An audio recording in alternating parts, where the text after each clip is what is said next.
Did you know that St. Luke's University Health Network, based in the Lehigh Valley, Pennsylvania, has been recognized by the U.S. government as the highest performing health system in the United States for quality? You heard right. St. Luke's #1 recognition affirms our status as the top leader among the most respected healthcare providers in the nation, including Houston Methodist and the Mayo Clinic.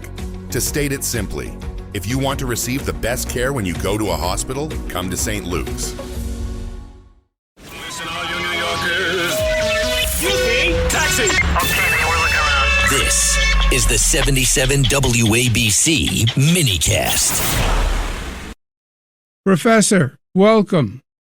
Good to be with you. Thank you. And please, can you give us a perspective on this, where it came from, where it's going? Thank you so much for inviting me to join you in this really essential conversation that we are having at this moment, and actually that we've been having for a number of years, well before October 7th and the outburst. What I argued in this book is that anti-Semitism had waxed and waned all across American history, and that we even see echoes in the moment of things that I was able to write about that I discovered had happened in the past. I'll just give you two examples.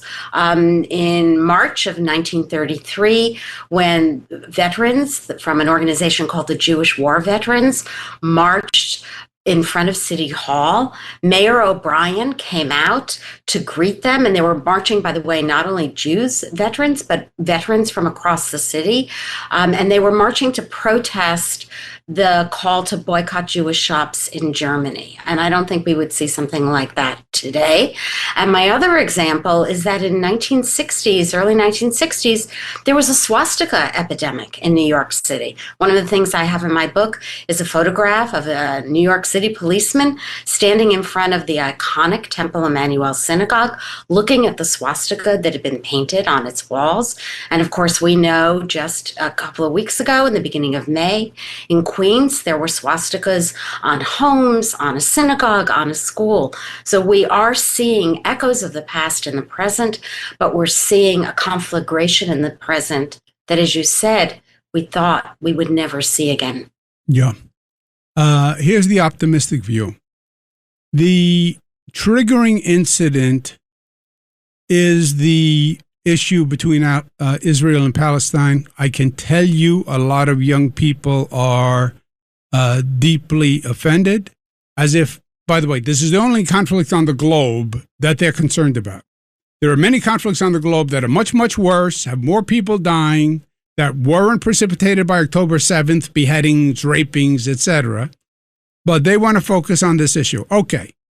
And they want to disagree with Israel. Okay. And by the way, among the Democrats in the primary election, which I ran for mayor last cycle, probably 60% of prime Democrats are pro-Palestinian and disagree with Israel, which is shocking. Older Jewish people are supportive of Israel, but younger Jewish people, overwhelmingly pro-Palestinian. The activists, pro-Palestinian.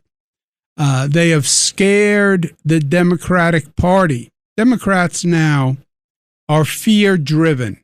They are fear-driven. You're not seeing people operating out of principle. You're not seeing statesmen, stateswomen. You're not seeing people operating out of their best. They're scared. They're scared. They're scared of primaries. They're scared of the new Socialist Party. And the new Socialist Party says two things: tax the rich, and we hate Israel. Maybe that is the triggering mechanism. And maybe when it is subsided between Israel and Palestine, the anti-Semitism will subside. In other words, we had 9/11. After 9/11, there was a big anti-Muslim backlash. And probably not as big, frankly, as the anti-Semitism we see now. During COVID, President Trump called it the Asian flu, and we saw some violence against Asian New Yorkers, but they both waned over time. Even the 9/11 anger against the Muslims. We just elected a Muslim mayor in New York City, right? So sometimes memories are short. Do you think once the Israel-Palestine situation is resolved that you'll see anti-Semitism drop? I wish I could be optimistic, like you opened this conversation, but I am actually not optimistic. And typically I am optimistic, but not in this case, because the solution to the Israel-Palestine conflict, which has been going on since before the establishment of Israel in 1948, the solution for the Palestinians is essentially the creation of a state that would, even if it included the current Jewish citizens of Israel, they would eventually have to live in a state where they were a tiny minority and they would not have any rights. So the real issue, I think, and remember also that while we have a lot of protests against Israel in the United States, before October 7th, Israelis were also protesting their own government. Every Saturday night, they were out in the streets by hundreds of thousands. What we have is I think, an impossible situation. We call for a two-state solution, but there's not any goodwill for a two-state solution, certainly on the side of the Palestinians, and frankly, not much longer on the side of the Israelis because of what happened. So the issue is that I don't see that this is going to be resolved. I hear you on the concerns within the Democratic Party. What shocks me is that if you also look at anti-Semitism in the Republican Party, this is about the only issue that both parties agree on. They just come at it from different sides. Yeah, 100% right. It's the one issue that the left and the right both agree on. And I can't tell you how saddened and shocked I am. One point I disagree with you a little bit. You say there is outrage by the Jewish community. There is activity. I would like to see more. I would like to see more activity, fight fire with fire, and see the Jewish community really rise up, especially in New York, where they have a lot of power. New York Times is running podcasts with pro-Hamas people. Let that Jewish community rise up. Let the groups rise up. Show their disgust. Do it at the polls. But make your voice heard. This is New York. The squeaky wheel gets the grease. And the anti-Israel, anti-Semitic forces are just louder than the Jewish community and their supporters.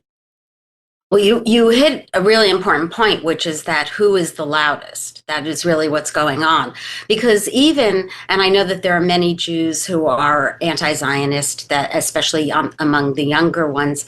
But if you look at, they'll say, I'm not a Zionist. But then if they're asked, do they think that Israel has a right to exist? They will say that Israel has a right to exist. And the majority of American Jews, vast majority of American Jews, still believe that. But what we have is, and we've had for a long time because of freedom of speech in the United States, is we have these demonstrations. Essentially, we have a social movement that is an anti-Zionist social movement that so often crosses the line to anti-Semitism. It doesn't always, but it often crosses the line to anti-Semitism. And I'll give you one example also from New York, and that was in November outside Park East Synagogue, a pro-Palestinian demonstration.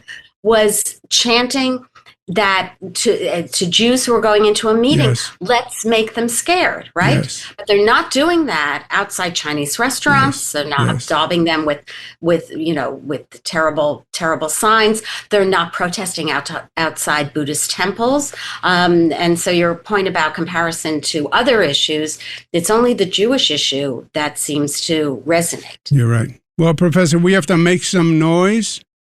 We have to be outraged. We have to be as activist as the opponents. We have power. We have to use it. And your book, Anti-Semitism, An American Tradition. Read it, people. Read it. One of our problems, we have a lot of dumb people, especially among our young people who don't understand history. Read the book. It's worth it. Professor, thank you very much for being with us.